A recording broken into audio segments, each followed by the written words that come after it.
Okay, peeps, see here again. We'll wash off from the continue of the first video. So we are gonna open it, right, to see what's inside. So here will be the opening here, right here. Come around here, find a small hole, so there will be open here. So take a knife and then open.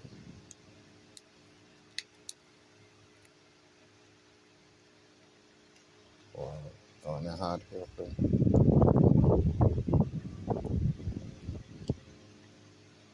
You say now they're going like now they're okay.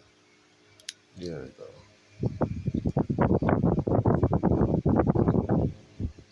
There we go. So just quickly opening like that. Then this. Ta-da!